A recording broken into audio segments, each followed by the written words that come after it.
Hi guys, Roshi and welcome back to I Wani Hug That Gator, where it has been a little while since I've last recorded, so I'm gonna have to jog my memory really quick. Been playing way too much Assassin's Creed in preparation for the release of Shadows, which I'm excited for. I've also been reading way too many books. I'm 4 ahead of my reading goal this year already. So, well, as in like, it says I'm 4 books ahead of where I'm supposed to be on my trajectory to what my goal is. So clearly I have been spending too much time doing other things and not recording videos, which is what I should have been doing. But I'm back and we're going to ignore the box of books currently sitting next to me and we're going to play this lovely visual novel game that's basically just a book. Let's jump right in. By the time I wake up, Olivia's gone. I check my phone for the time only to realize it's 4 in the morning. I can't help but groan as I sit up on the couch, but instead of feeling horrible like I had the past few days, I felt surprisingly well. There's no doubt that I have Olivia to thank. Hell, I might even be able to go to school today. Wonder if any of that soup is left. She probably left it in the fridge, right? That's correct. Inco got real sick and Olivia came over and made him soup and then he fell asleep in her lap. Cute. I shuffle over to the appliance and open up the door, allowing my eyes to adjust to the light. It only takes a second for me to spot a Tupperware container filled with the delicious meal. Nice. I'll have to ask her for the recipe sometime. Thanks to Olivia's advice and cooking, I'd finally made my recovery and returned to school. And I'm glad to be back. I felt like I'd missed so much while I'd been gone. So much I needed to catch up on. I mean, I did manage to finish all the assignments that Ben had sent to me, but I feel out of the loop with other things. Like gossip about me. Damien tried to give me the rundown of it all during PE. I'm still in shock over how bad some of them got. Up to cartel drug running and FBI's most wanted. I don't think that's even possible in just a week. The end of class bell rings throughout the school, signaling the start of lunch. As everyone in class is packing up their things, Mr. Yadikin speaks up. All right, everyone. Make sure you complete the assignment by next class. You all have a wonderful rest of your day now. Oh, and Inco. I stop at the mention of my name as I throw on my backpack. Could you wait a moment? I have something I wish to talk to you about. Yeah, of course. Olivia looks back from the classroom entrance, waiting for me. Don't wait up on me, I'll meet you at the table with the others. With a shrug and a nod, Olivia wheels herself out the door and down the hall. Everyone else leaves the classroom until it's just Yadikin and I. Please, have a seat. I take the seats closest to Yadikin's desk, putting my backpack down as well. Mr. Yadikin himself gets out from his chair and walks around his desk, leaning against it. So, I'll be quick about it. I got a job that needs doing. Up. You've missed assignments and need makeup work, and I need some extra help with something. Something I think you'll be very interested in. Some good friends of mine are getting married in a few short days, and they've hired me to be their photographer. And given the excellent learning experience, child labor, I thought of you. Me? Yes, if you want to, of course. I could always call in some associates to help me out, but I thought adding in some extra credit would sweeten the deal. What would we be doing? There's a broad smile on his face and a distant look in his eyes. Well, you'll be my apprentice in this case. You'll not only be helping set up more elaborate photos, you'll also be doing a lot of independent shots. You mean I'll be taking my own pictures? Yep. In fact, you'll be using my SLRs and lenses for this, to keep all the shots uniform. The idea of finally getting to use something like Mr. Yadikin's $1,000 Cavan makes my head swim. So, what do you say? Interested? It certainly seems like a hefty task, even if Yadikin would be there to help us. Then again, Yadikin wouldn't be offering the job if he didn't think I was capable of doing it. This would technically be my first official photography gig. And a wedding shoot to boot? It sounds so daunting yet enticing. I would love to. All right, sounds like a done deal. It's after school today. We can talk about it more later. For now, you should be going along to lunch. Thank you, Mr. Yadikin. I give the teacher a nod and grab my backpack. Just as I head out the door, my curiosity gets the better of me. So who's the lucky couple, if you don't mind me asking? The school nurse, actually. The husband-to-be is also a good friend of mine. Huh, neat. I make a mental note to give my well wishes to the nurse if I see her before the wedding. With that, I wave Mr. Yadikin goodbye and head down the hallway. Why did I have to give him this crazy voice? Wait. Friday, but I was going to practice painting then. I already agreed to go even if I didn't. It's real photography. It's not even a question which I should get to, but geez. It's like the universe is conspiring against me to never stop drawing a stick figure. To never stop drawing stick figures. I like that before. It was like, Anakin was like, what the fuck? Why am I still here? You know, like the John Travolta meme. Like, what? The conversation's left. Why are we still in this room? Oh, Olivia looks mad. I finally meet up with Olivia, who's waiting near the entrance to the cafeteria. The grassy green girl has leaned over, a sour pout scrunching her maw closed as she eyes the passerbys. That was a weird sentence. When she notices I've moved into her airspace, she perks up immediately. Seeing the transformation is surreal, and I chew on my cheek to keep from laughing as I watch her muscular tail wag happily. She's just a big puppy dog. Finally, it took you long enough. Yeah, sorry that took so long. You didn't have to wait for me, by the way. I can manage waiting if it means eating with you. I can feel a smile tug at my lips just from hearing Olivia say that. Mind if I push a chair in? Using me as a battering ram through the crowd now, huh? Yeah, something like that. Only because you asked. But give me your backpack. I'll use it as a shield. When I grab the handles, Olivia moves her tail up to grab my wrists like at the arcade. All right. Charge! Yes, ma'am. I start marching through the crowd of unruly and famished teens clamoring for their daily meal. They went down like pins. Olivia turns her head to me to say something. So what happened with the Yadigan? You in trouble for something? Huh? Oh no, Yadigan just had a proposition for some extra credit. Really? What is it? He wants me to join him at a wedding and help him out with a photo shoot. Says he thinks it'll be a good learning experience. Oh, well that sounds pretty interesting. Did you take it? Yep. Could be a good way to hone in on what I know. Plus that extra credit can help make up for the time that I was sick. You mean when you nearly overdosed on that cough syrup cocktail you made? Yeah, that. Wait. Huh? What? I didn't say anything. Crowd's too loud here. The baryonyx chuckles to herself. I'm left rolling my eyes, letting her claim victory in this exchange. By the time we've got our lunch, it's a simple matter of locating Damien and Liz by the telephone pole neck. For whatever reason, they're at a more sequestered table today, and when we arrive, it's pretty obvious why. Fuck. Took you too long enough. Yeah, nah. I expected more from Olivia. Something more graphic. Instead, Olivia rolls herself the rest of the way, taking her designated spot at the head of the table. I take the spot adjacent to her, all while keeping a wary eye on the pink Parasaurolophus. Jesus, big word. It seems like Mia's rage against me has simmered down over time, but that air of uncertainty and uneasiness still wavered around her. The best I can do is act friendly. Hey Mia, is there something you need? Need? Nah, just here to catch up with my good pal here. While the red-scaled menace turns towards Olivia, her eyes remain locked on her soggy chicken she's eating mechanically. I thought you were asking Liz for her homework, though.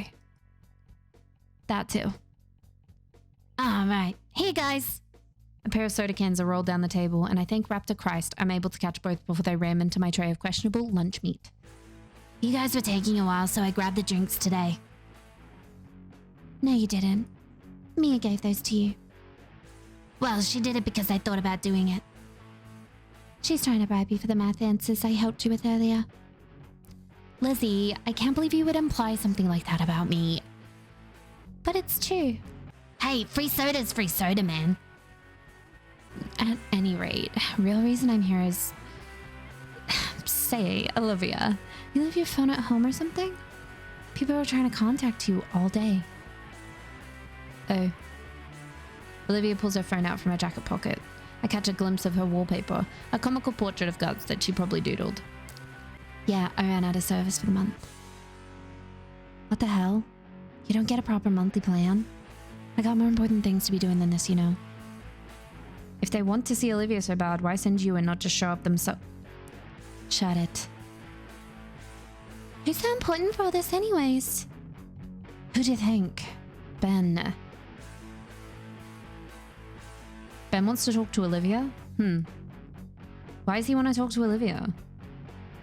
Is this 20 freaking cross? She wanted to say fucking, I swear. Is this 20 freaking questions? How the hell should I know what's really going on between my boyfriend and Hot Wheels here? All that matters to me is if Olivia here is gonna fix it or not. I'll think about it. Ugh, whatever.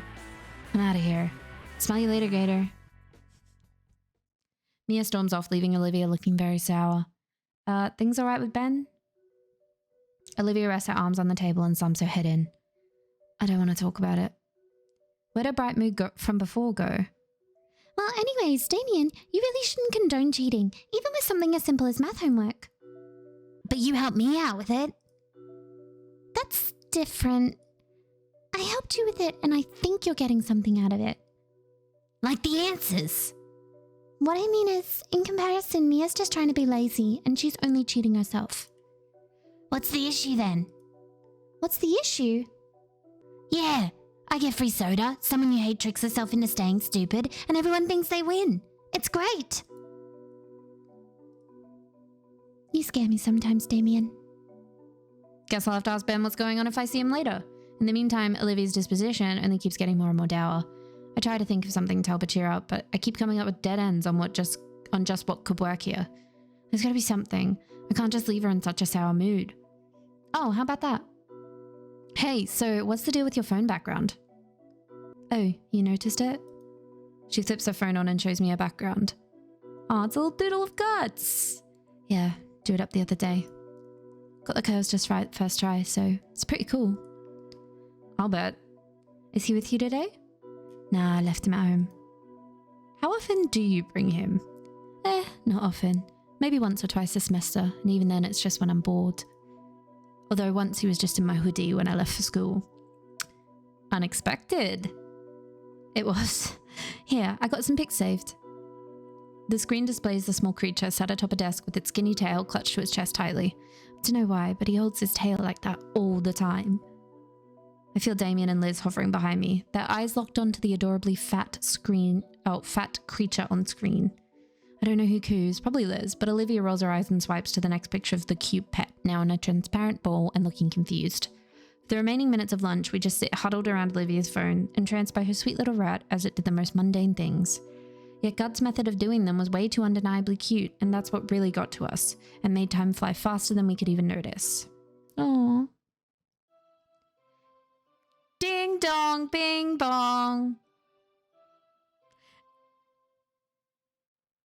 Is that a reference to Danganronpa? I can never say it. I say Danganronpa, but I don't think that's how you say it. Is that a reference? Because don't they ding dong bing bong all the time? I've only watched it. I haven't played it. I've only watched it through Game Grumps, which is probably not the best way to experience Danganronpa.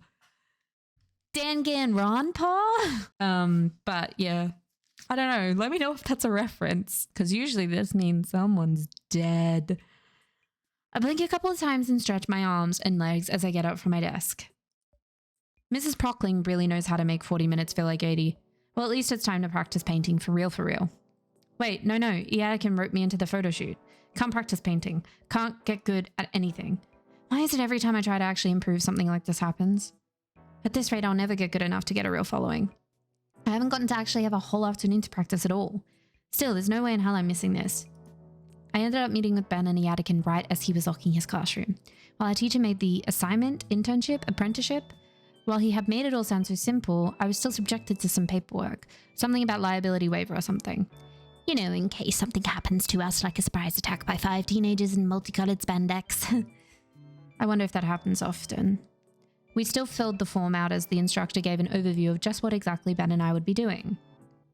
There's few structures out here, save for one at the end of a cliff. Ben's the first one out of the cramped car with an armful of telescoping black stands. I follow his example, unloading the vehicle. All right, you two, you remember what you're doing tonight? Yes, sir. After we set up a photo section in the corner of the hall, we'll be taking turns walking the reception and taking pictures of the guests. Perfect. I'll be with the wedding party the entire time. So if you need me, just look for the gaggle of similarly dressed women screeching and you'll find me.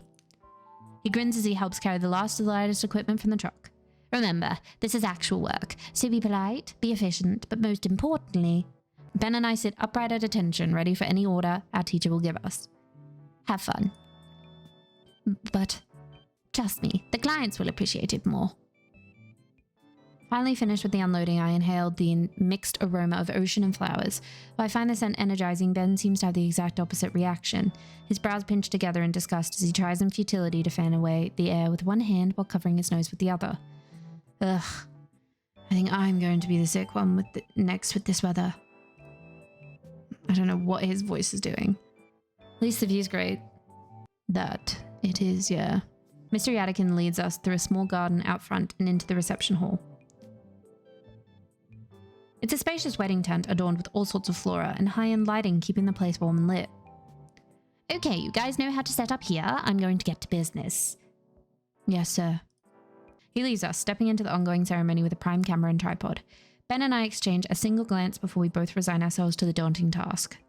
First on the list is the telescopic stands for the cameras. From experience, it doesn't take us too long to get those in place.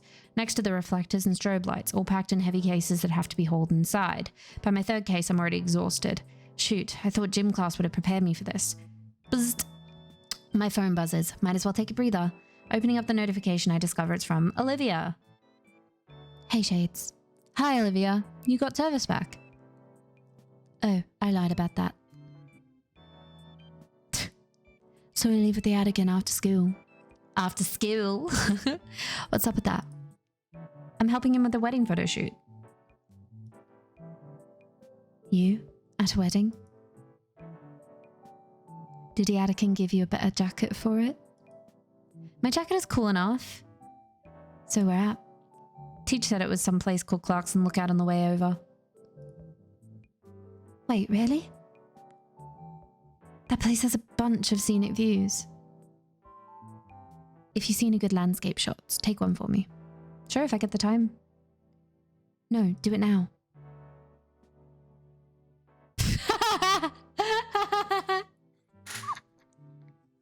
I love Olivia so much. Cute and threatening message received. Geez, well this is as good a spot as any. The sun's starting to set, so it does make for some pretty nice atmosphere. Maybe Olivia wants to paint another landscape. In the distance, I see a few sailboats and yachts. Further beyond, a freighter or two. The seas sure are crowded these days. I take the picture and send it over to Olivia. Thanks. I can't picture thanking me like that in reality. The thought alone of her doing something in so sweet a manner. Inco, this thing weighs like 80 pounds. I'm not doing all of the work. Oh, right. I let my camera hang loose around my neck while assisting Ben with setting up the last of the standing reflectors. Setting up meant not only the cameras, but a large chunk of the incomplete decor prep, which meant carrying out loads and loads of heavy cases loaded with strobes, reflectors, cloth sheets, and so many telescoping pole stands. Following his instructions, Ben had set up a small red carpet path leading to a glamour shot station, and meanwhile I was finishing making sure the marked out spots within the room had the right combination of flash strobe and or reflector. By the time our teacher had come back, I'd just placed the final light in position. As guests start walking down Ben's handmade path, I skirt along the edge with my borrowed high-end camera. The DSLR's clicks are muted compared to the chattering guests, and while I think I managed to catch some decent shots, I'm just not really feeling it today. Is something wrong with me? And voila. Ben was having a much easier time working at the makeshift studio we'd built in the corner. Couples would simply walk up and stand before the backdrop of the massive window to the cliffside and ocean, and Ben had the brilliant idea to not only set up Yadikin's loaned camera, but also his own so he'd capture the couples from 2 angles at once. He looked happy with each and every shot he took, and the people always chatted him up right after. And here I am doing my best not to scowl as I look over the blurry shot I had messed up. Blurry because my hands are shaking. I guess I'm nervous. I hadn't noticed till now that my main messaging app had been going off. So, is it going well? Hardly. I think Ben's turning it into a competition. Are you winning? No, not really. Beat him for me. That wasn't a real message. I try to ignore my phone for now. I don't think anything will calm my nerves at this point. That feeling of anxiety only grows as time marches on. I can't seem to get any one picture just right, and Ben zooming around as efficiently as he is isn't helping. Well, that's not all. Olivia's messages are just throwing me off. Just break his flashing stick thingy. Then his pics will be super dark. How out of date is Olivia to think we still use flashbands? Or lock him in the bathroom or something. I don't think that's sportsmanlike or legal. Oh, I just remembered. I need another pic. Can you try shoving him into the wedding cake and taking a pic of him smashed on the floor? I need it for a muse. That. Do it for me? Come on, that's just violent. Just barely within my peripheral vision, I spot a perfect shot of an older couple, the parents of the groom, I believe. There, that's a good chance. I bring the borrowed camera up, look through the viewfinder and see that the parents have already moved away and into another group. The camera slips from my grip, but luckily the neck strap holds it safely against my chest. Okay, I need a break. You've barely done any work, Inco. I find an appropriate place to sneak outside and go around the building, slumping down against the brick siding. It's really twilight now. Ha ha ha ha ha. Bella, where the hell you been, loca? It's really twilight now. The ocean's reflection of the sun is getting very close to the meeting the real thing. My phone buzzes once more and something in me jumps. My pain. Oh, sorry. It's not fear, though. Just wish I knew what it was. Olivia sends a video of Guts running around a maze she put together using cardboard and school supplies. When he comes out the other end, she gives him a grape to bite into in her palm. Oh, I was never really fond of rodents, but seeing Olivia's videos and little doodles is really starting to sway me. There's something about seeing Olivia having such a strong bond with Guts and caring for him that warms my heart. It's hard to believe that this is the same girl that used to give me nothing but icy stares when I first met her. I'm glad she feels comfortable enough with me to let her defenses down and be herself. As I continue snapping photos, my trek around the hall to find good photo ops leads me to the stage where the DJ once was. Shame that I didn't get any good shots of him while he was here. Maybe Ben got some decent pictures. Looking through the camera lens, I see that there's a gentleman sitting on the steps that lead up to the stage, finishing off a cigarette. There's someone over on the steps taking a deep drag of a cigarette and blowing the smoke up towards the window. Truly iconic display of suavity. Before I know it, I've taken several shots. He seems like he wants to be left alone, but he doesn't mind. Hey, kid. At least get my good side, will you? Oh. I step closer, readjusting my camera settings and scrambling for an explanation. Sorry about that. I was unsure if you wanted the attention. It's all right. People say I got a kind of resting bitch face.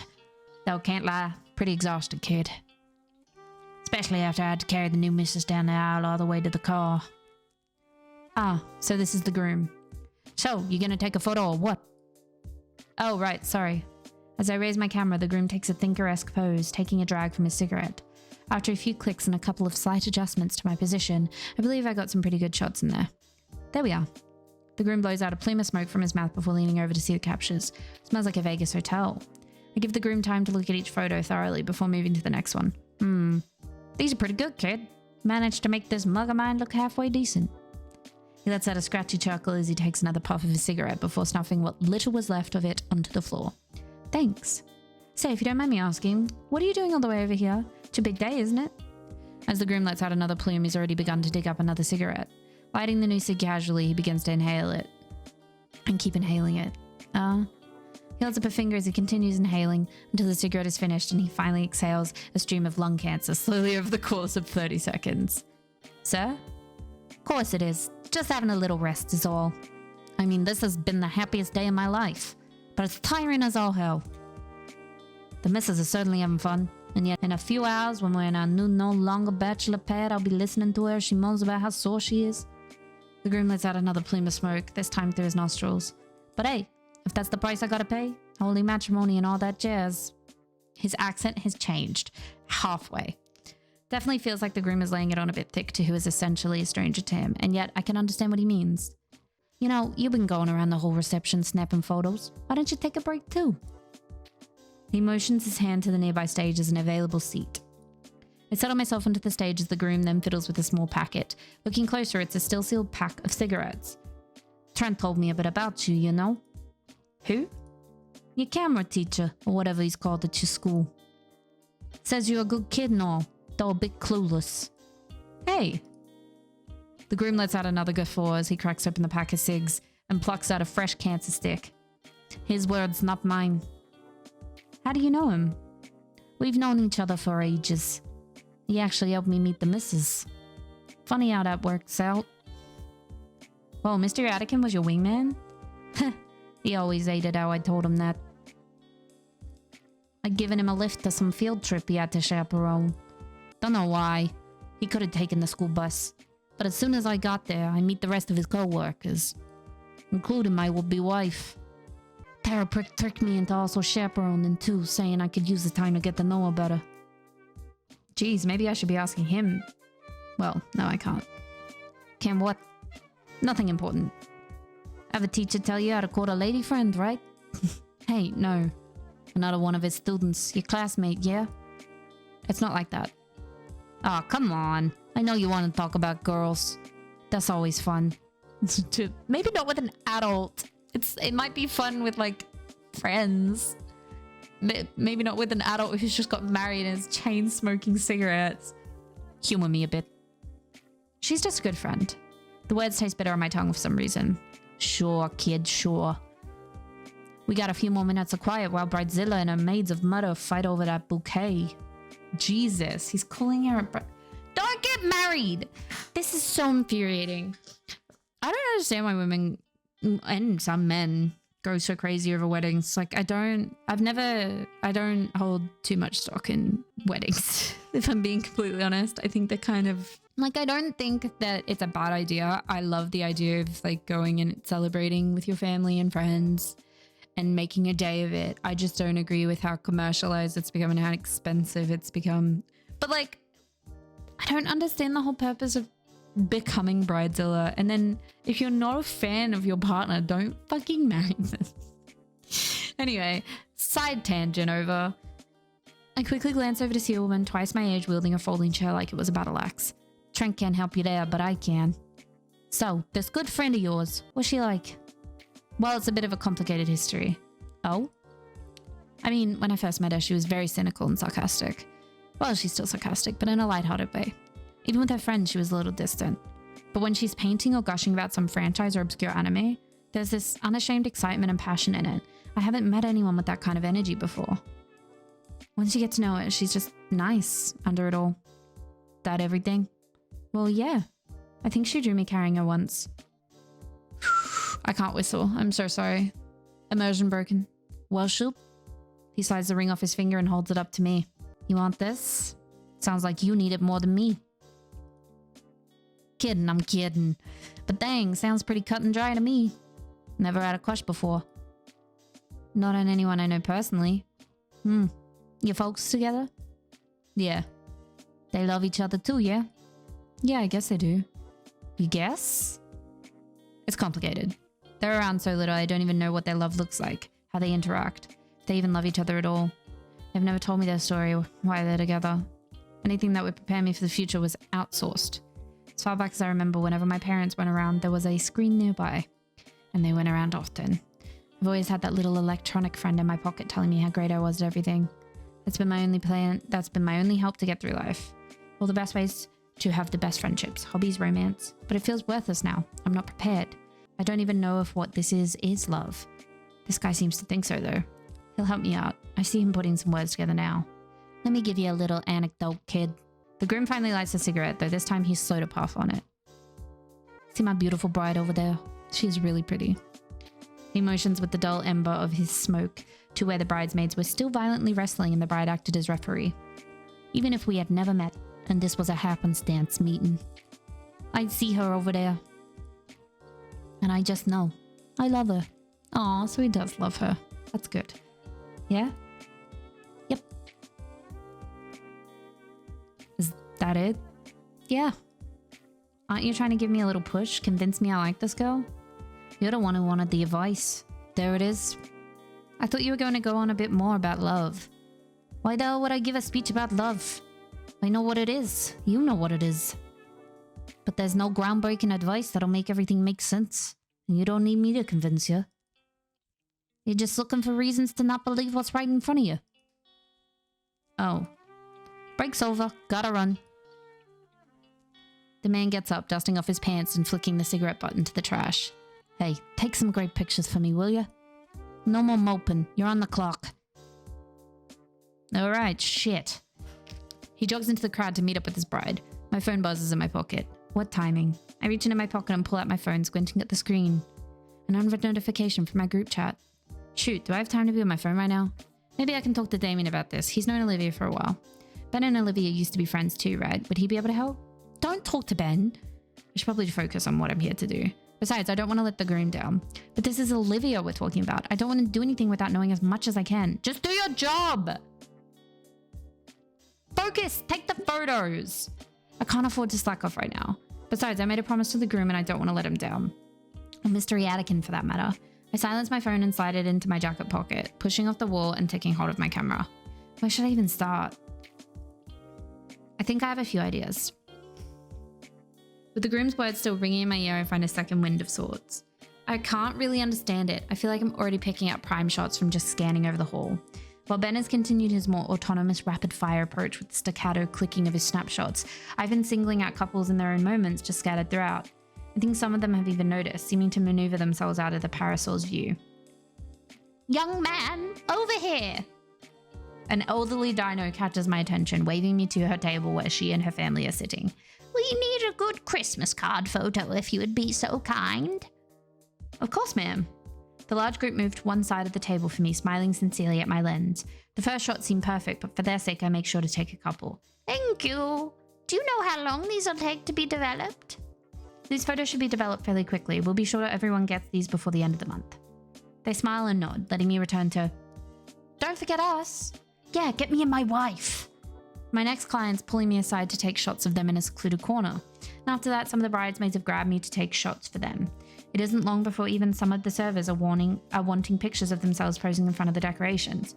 Somehow I'm able to squeeze my way out of the mayhem and make my way towards the back of the venue in order to get some much needed fresh air. Shortly after, I noticed Ben doing the same thing, though he manages to do so far more gracefully by talking his way out of whatever request the wedding goers have for him. Makes me wish I was better at communicating and asserting myself in these kinds of situations. Ben takes notice of me and approaches at a very casual pace, with no one else seemingly taking notice of him. Taking a breather, I just give Ben a nod of my head, causing him to smile and adjust his glasses with his index finger. Well, the wedding's almost finished, so the worst of the workload's behind us. That was a good... Ben checks his phone. 8 hours. Jeez. Man, yeah, my legs are starting to hurt. You're telling me you don't even have a tail. How do you think I feel? We sigh together. It's the first bit of silence we've had in a while. Across the room, the bride slumps into a chair, trying to kick her heels off. The groom sees me and shrugs a bit, smirking. So, how are you feeling about the pictures you've taken? I think I'm pretty confident in mine. Once you have the right equipment, it's just a matter of socializing, right? And getting the right shots for these sorts of events. Jesus. I'm satisfied. You? Honestly, I'm not sure. I've been taking all these pictures, right? But it's like, something's missing. Missing? You make it sound like some grand art thing. I know. Back across the room, the bride motions to her new husband. Looks like it's the time of the night for him to carry her out in his arms like in all the movies. She was probably not expecting those slick moves to position her on his back like a child. He laughs to himself while she pats loudly and holds onto his hair to keep balance. Oh. Aww. It looks juvenile, honestly, as the bride taps at the exhausted groom's head with balled up fists. But he's laughing. A laugh so infectious that her pat is replaced with delighted giggles of her own. When he finally catches her hand in his and just holds it. Once again, they're talking and the bride is melting into putty at his quiet words. For how menial it is and how crude that guy was earlier, that understanding and genuine playfulness between them. That I thought I'm already looking through the viewfinder and making the focusing adjustments for the perfect shot. The shot is cheesy, but sincere. They both look beyond exhausted, their clothes showing the wear and tear of the night and their body language screaming their need for sleep. And also the smiles they have as they try and look at each other in their awkward positions speak metric volumes at just how happy they are after it all. Why'd you do that? Huh? Do what? You took a picture just now. Did I? When did my finger get placed over the shutter button? I guess I did. Check the new entry in the camera roll. Careful, that's an easy way to waste a lot of memory. Should probably just delete it. Delete it? Huh? I think it'll be fine. I actually got a good feeling about it. It seemed pretty natural, you know? Ben rolls his eyes. If you say so. Before the parasol turns to go back to his assembly line photo taking, I grab his shoulder. By the way, Ben. Mia stopped by our lunch table earlier today to complain to Olivia. Oh boy. Said you were trying to call her but was upset she wasn't picking up. I don't want to pry into your personal business, but aren't you two on bad terms? Huh? What are you talking about? What? I haven't spoken to Olivia in ages. Huh? I thought you were above gossip, Inco. Sorry, Alright, you boys ready to pack up? Pretty long night, huh? Our teacher looks haggard as he steps up to us. His wings are dragging on the floor and he's propping himself up with one of the light stands we'd bought. Despite his exhaustion, he's grinning widely. Widely, not wildly. You do enjoy your first work experience? Oh, absolutely, Mr. Yadikin. I managed to load up both of the memory cards you gave to me, and I even managed to try out the different kinds of lenses you had bought. Ah, so you filled your memory cards, and yet you're telling me that I should delete it because it might waste memory. Good to hear, Ben. What about you, Inco? Well, if I'm being honest with you, it took a while for me, Mr. Yadikin. Well, I suppose it is a tough order to start with, so many things to account for, and... No, I meant that I didn't really get that many good shots till the end, Mr. Yadikin. I didn't even finish the first card you'd given me. I see. Well, when we go through these next week, I'm sure they'll be fine. Oh, definitely. Oh, I've already forgotten what his voice was. Oh, definitely. The groom saunters up with a huge grin on his face, slinging an arm around our teacher's shoulders. I can't wait to see these. The Yadikin straightens up and shrugs the arm off, turning to the newly married man. You'll see them when you see them. My team still needs to go through all the pictures and weed out the chaff. Ah, come on, T. Can't you give your buddy a preview or something? The Yadikin sighs a bit. Hey, it's your special day. Ben, could you go fetch the laptop and card reader? Yes, sir. Inco, while he's doing that, can you start packing up everything into the trunk? Sure thing, Mr. Yadikin. Before I turn away to start, the tired Taro takes the camera from me. We can sit at that table over there. The two older men head off, leaving Ben and I to get started on packing everything up. While Ben and I are busy dismantling the multitude of standing flashes and lamps, the bridegroom and Mr. Yadikin sits at a cleaned up table with a laptop before them. Can't really make out what they're saying, but I can kind of tell based on the way the three switch between quietly focused and laughing loudly. By the time the back of the car is loaded up, the last of the wedding party has departed. Nothing left to do, Ben and I linger a bit behind the group. Yeah, these came out pretty dang great. Thanks again for... Hello, what's this? The laptop displays that last picture I took, somewhat unintentionally. He scans the photo with a critical eye. He nods and chuckles with approval. Okay, kid. Good job. Be sure to print this one out for me. Trent, I'm gonna put it in my wallet. Sure.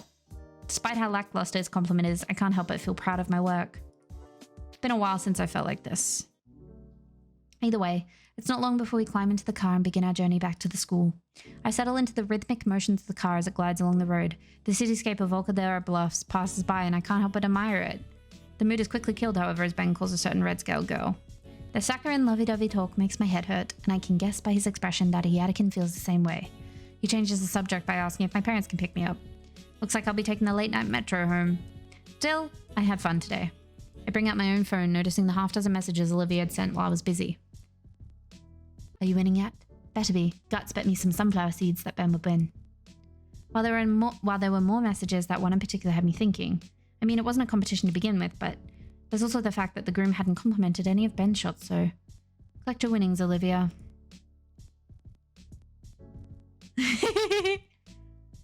Hell yeah. Good job, agent. You deserve a reward for your hard work. Do I? Reward? What kind of... Oh my. Would she really? No. She knows that I'm with Ben and Yadikin. What do you think she's gonna do? Inco! The interior of the car feels a few degrees warmer as I await with bated breath. Inco, you okay? You're breathing pretty hard. Fine, perfectly fine. Just car sick. I make sure there is absolutely no way anyone except me can view my screen. As extra protection, I dim the brightness of it to the point that only I'd be able to see a thing in the darkness of the car. Finally, Olivia's text comes through. I hold my breath before opening my eyes to see, a very beautiful drawing of you with a crown on. Right. Uh-huh.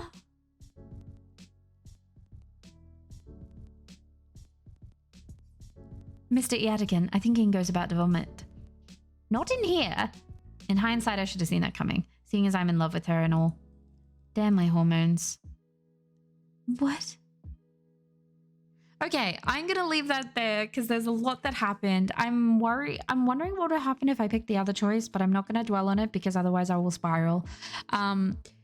We did our first photography gig and we did all right. I think Inco is beating himself up a lot. I think he sees Ben doing it proficiently and going through the motions but I think Inco has more like soul and more heart with it. He's not just taking photos. He takes photos that he sees through a critical lens.